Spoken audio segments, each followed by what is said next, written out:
A couple years ago, I helped my parents take down some built-ins from a store that was remodeling. While I was visiting them recently, they asked me if I wanted these two cabinets, and I immediately said yes. Each cabinet has 2 doors and 2 shelves, but both cabinets together are a little bit too long for the top that I want to use for this project, so I have to make some adjustments. I'm going to keep one of them as it is and only adjust one of them, which means I have to also adjust 2 of the doors. Before we get started, I want to thank today's sponsor, Starbond. If you're a maker, you need CA glue. And you've probably seen me use a lot of Starbond products in my previous videos. Not only is it because they're great, but they offer some pretty cool things. First off, they have a shelf life guarantee.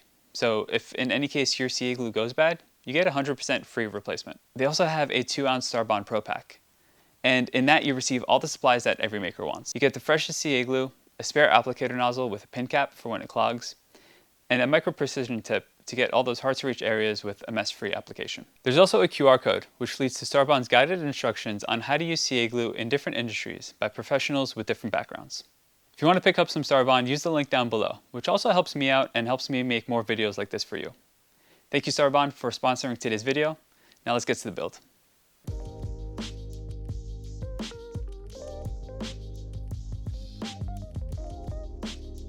Both cabinets had this piece of maple glued to the side, and I thought this would be pretty easy to remove with a chisel, but that's delaminating the plywood. Yeah, that wasn't going to work, so let's go to plan B.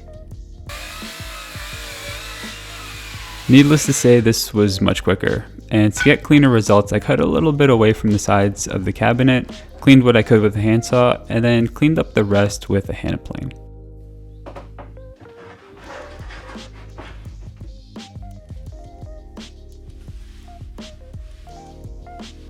While I had the cabinet oriented like this, I figured this is a great time to clean up the side panel, which extended a little bit past the back. This isn't totally necessary, but I wanted to give it a cleaner look.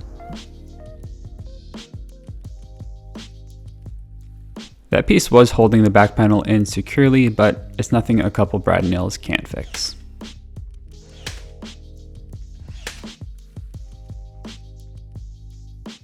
I know the size of the top that I want to use for this assembly table. And for the top, I'm actually using that black sheet of plywood that's in the background. The top is going to be about 70 inches long, and I want to cut down the cabinets a little bit shorter than that, so I have a couple of inches overhang on either side. I figured the best way to make this cabinet a little bit smaller is to mark where I want this cabinet to end, minus the thickness of the side panel. After marking the top, I transfer that line onto the back panel and all the way around the cabinet. The toe kick was stained this dark brown color, and it was hard to see the pencil line, so I sanded that off so I could see the line a little bit more clearly, and I'll sand the rest of the stain later on. I'm starting with the bottom panel, cutting as far as I can with the circular saw. Then I did the same thing on the toe kick, cutting as far as I can, and these two cuts didn't line up perfectly, so my handsaw got jammed, but I ended up getting all the way through.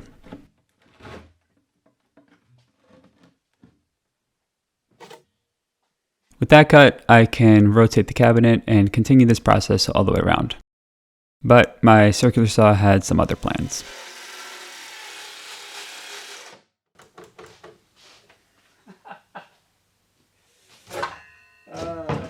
There's literally 1/4 of an inch left, and the battery died. You know what, that's probably a good thing. I'm gonna leave that little tab there to hold the cabinet together a little bit.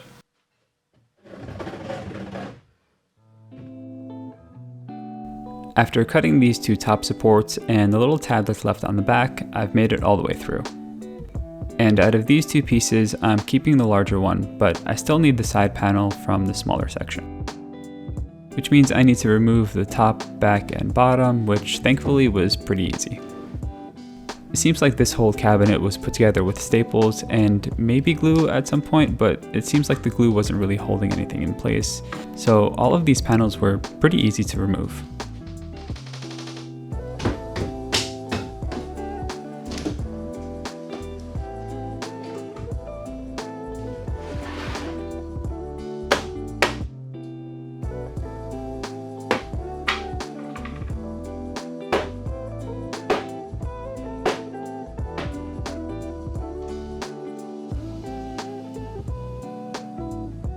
After removing all the panels, I still had to take out all the staples, so I just hit them from the backside and pulled them out with a pair of pliers.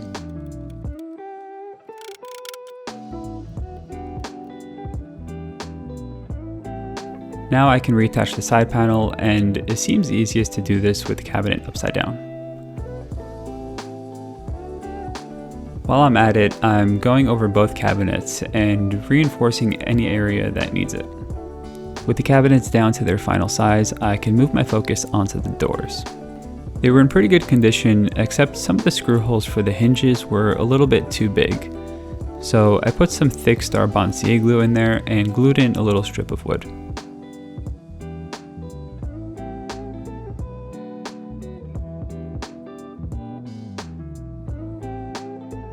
I know I'm going to need to remove the hinges later when I paint the doors, but I'm still screwing it in place just so that I can make sure that the doors are functioning the way that they need to.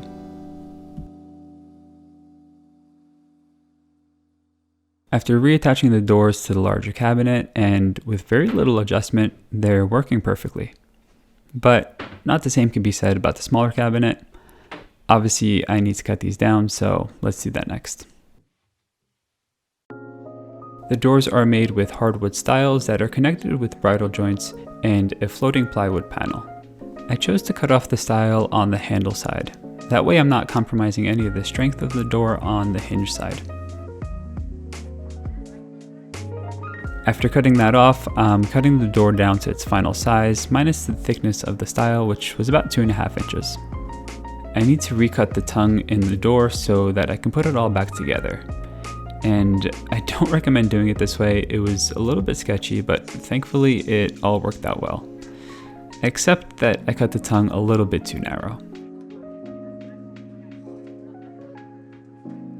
To fix that, I'm making up the thickness in the tongue with these thin strips that I already had in the shop that coincidentally were the perfect size.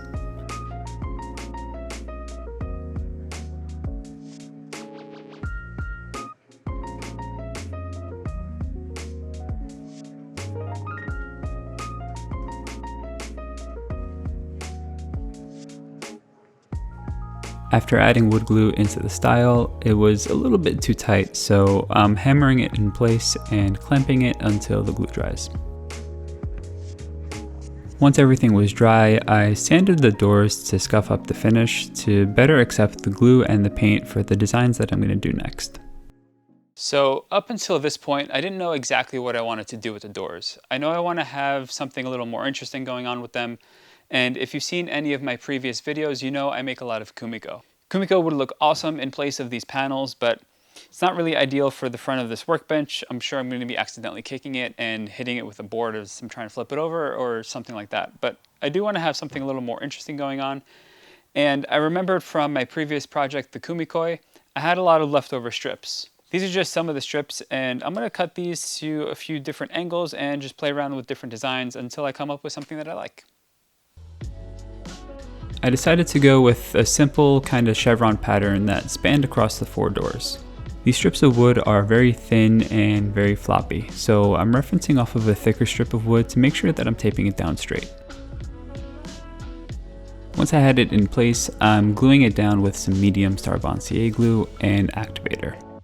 The activator helps the glue dry almost instantly, which is great because I had a lot of these strips to glue down, and it helped move that process along pretty quickly. To help get consistent spacing and to make sure that all the strips are parallel, I'm using another piece of wood as a spacer, and it's the same width as all the strips.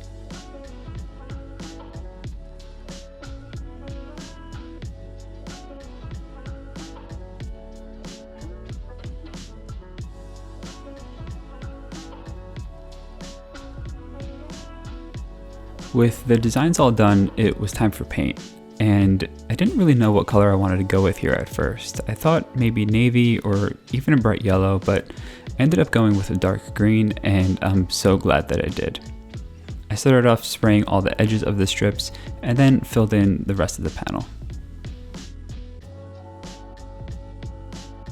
Before attaching the doors, I want to focus on the insides of the cabinet, and I'm converting the shelves into pull-out trays. Unfortunately, I can't add the drawer slides directly to the sides of the cabinet because the hinges would interfere with clearance, so I'm adding some spacers to help with that.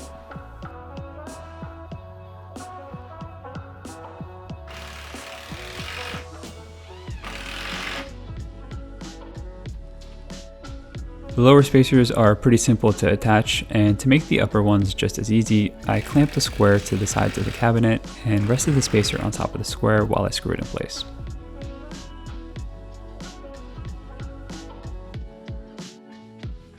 Before adding the spacers in the smaller cabinet, I figured this is a good time to secure the two cabinets together. So I added some screws along the front, top, and back edges.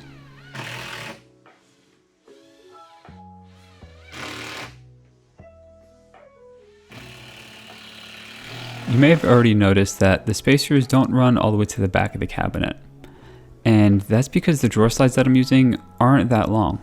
They're a little bit more than half of the depth of the cabinet, and the only reason I'm using these is because I already have a bunch of them on hand. I may eventually swap them out in the future for ones that are the full depth of the cabinet. And the ones that I'm using in the upper section of the smaller cabinet are even smaller. I think these are about 12-inch slides, but they seem to work out pretty well.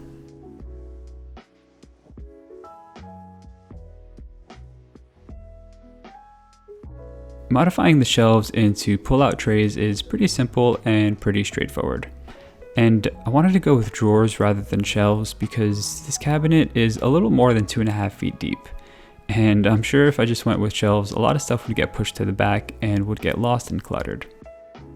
Now that I'll be able to pull out the drawers, I'll hopefully be able to access the stuff in the back and keep it clean.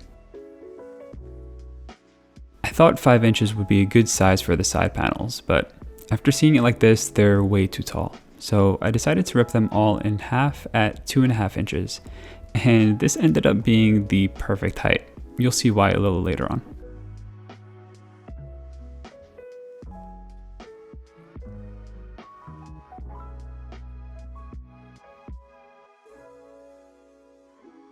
I'm adding some brad nails into the sides first to help hold everything together, and then I can go in and pre-drill all the holes for screws. I'm not adding any glue here. I know that screws are going to be more than strong enough to hold anything that I'm going to put in here. And this bit came off for almost every single screw that I put in.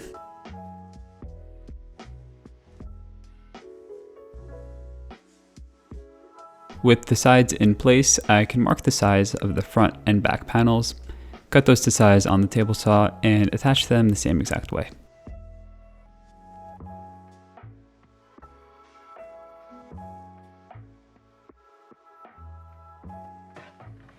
I added some pieces of 1/2-inch plywood underneath the drawer. That way it's raised off of the bottom of the cabinet, so it reduces friction and helps it slide a little bit easier.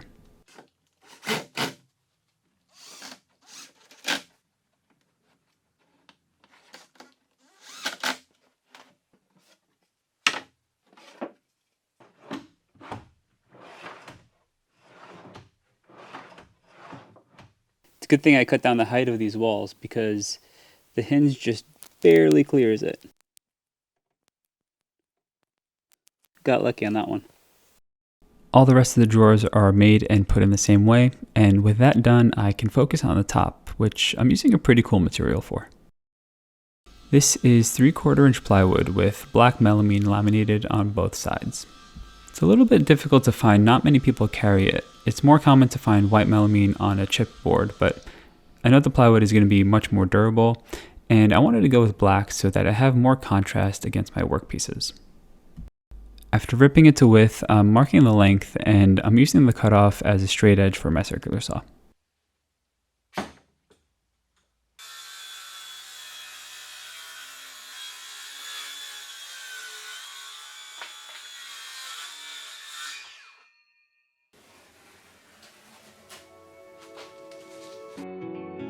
The edges of this material are pretty fragile and can chip out pretty easily, so I want to protect it with some edge banding.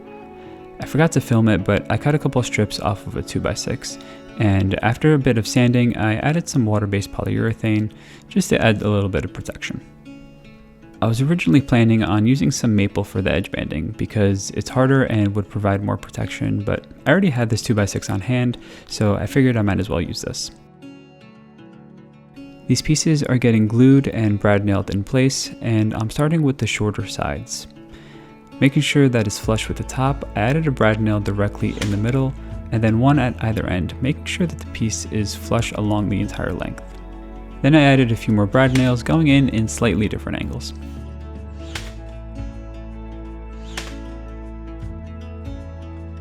I thought about mitering the corners of this edge banding, but I decided to go with butt joints instead, so I'm just cutting off the excess material with my handsaw.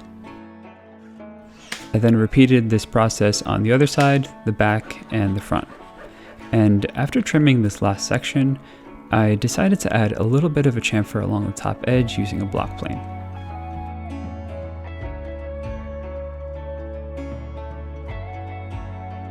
After securing the tops to the cabinets, I thought I was so close to finishing, but I ran into a little bit of a problem attaching the doors.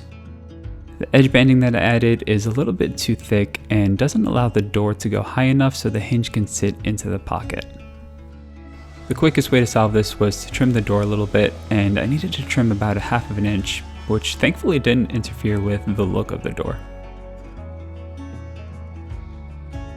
With the doors in place and functioning properly, I added some handles and this assembly table is done.